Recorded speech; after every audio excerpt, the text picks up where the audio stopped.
जय माता दोस्तों। हर इंसान के अंदर गुण और अवगुण दोनों चीज़ें हर इंसान में पाई जाती हैं। लेकिन बस बात ये है कि जैसे गुण तो सबको दिखाई देते हैं, लेकिन अवगुण हर किसी को दिखाई नहीं देते। और जैसे अगर किसी को अपने खुद के अवगुण दिखाई दें, उनको पता चल रहा है हमारे अंदर ये अवगुण है और उस पे वो इंसान काम करने लग जाए, यानी कि उन अवगुणों को हटा दे, तो जो उसका जीवन है, वो उसका जीवन और भी अच्छा और सफल बनता है। तो इसी के चलते मैं आज आपको मूलांक 1 वालों के कुछ अवगुण बताने जा रही हूँ, उनके अंदर क्या-क्या अवगुण होती हैं। तो सबसे बड़ा तो देखो, सबसे पहला अवगुण ये होता है कि उनके अंदर कितना ही कटु सत्य हो, वो बोलने से नहीं हिचकिचाते। वो ये नहीं देखते कि सामने वाला हमारे बारे में क्या सोचेगा। बिना सोचे समझे बिल्कुल जो मन में होता है, वो ही साफ-साफ तुरंत बोल देते हैं। बिल्कुल कटु, बिल्कुल कड़वा सत्य। इसके चलते क्या होता है कि उनके शत्रु संख्या में उनके वृद्धि होती है। उनके शत्रु ज़्यादा बन जाते हैं और मित्र कम होते हैं। और दूसरा गुण होता है इनके अंदर, अगर ये मूलांक 1 वाली अगर कोई स्त्री है, तो काम में इतनी मशगूल हो जाती है कि घर, परिवार, कुटुंब को भूल जाती हैं। उनकी उपेक्षा कर जाती है और तब वे भी आपकी उपेक्षा करने लगे तो क्या आश्चर्य होगा? क्या ये उचित थोड़ी ना होगा कि आप तो उन्नति के इस शिखर पर जा पहुँचे और पति, संतान, भाई संबंधी ज़मीन से चिपटे रहें। और तीसरा गुण होता है मूलांक 1 वालों के अंदर कि आप उपेक्षा और नफ़रत की भावना से बचें, सबको अपना समझें। क्षमा एक बहुत बड़ा मानवीय गुण है, उसे अपनाएँ। इससे आप उन्नति की ओर आगे बढ़ सकेंगे। आप क्रोध पर भी नियंत्रण करने का प्रयास करें। क्रोध मनुष्य को पतन की ओर ले जाता है। क्रोध में आकर आपको भले-बुरे और अपने पराये का भी ध्यान नहीं रहता और आप आपा खो बैठते हैं। व्यर्थ शत्रु क्षेत्र बढ़ा देते हैं। गरिमा को न छोड़ते हुए आत्मनियंत्रण अवश्य करें। और चौथा है, निसंदेह अनुशासन का पालन करना एक अच्छा गुण है, परंतु अति सर्वत्र वर्जित को भी मद्देनजर रखें।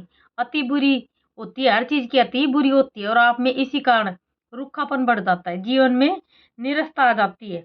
अधीनस्थ लोग पीठ पीछे कटु आलोचना करते हैं, ऐसा उचित नहीं होता है। और पांचवा गुण है इनके अंदर, कर्मण्य बनना निसंदेह अच्छा गुण है, परंतु रात दिन काम काम और काम, आराम की ओर ध्यान न देना, ये भी बात अच्छी नहीं है।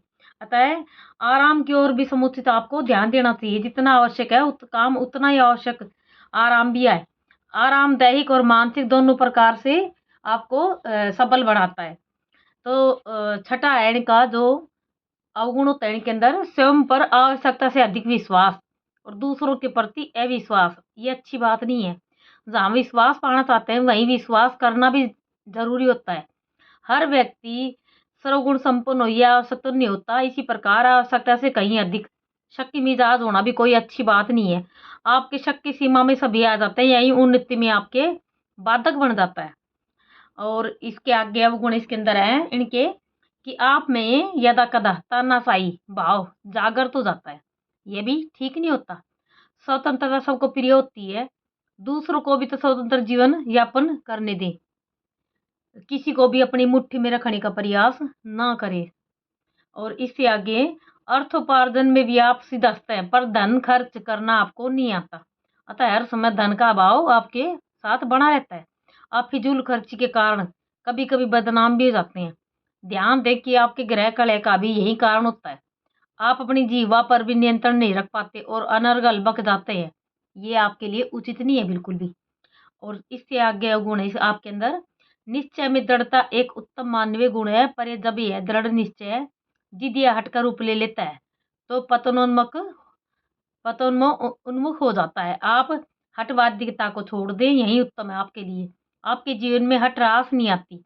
हठ में आप श्रम शक्ति व धन का नाश ही करते, इससे हट करने से बचें, जिद की भावना से बचें।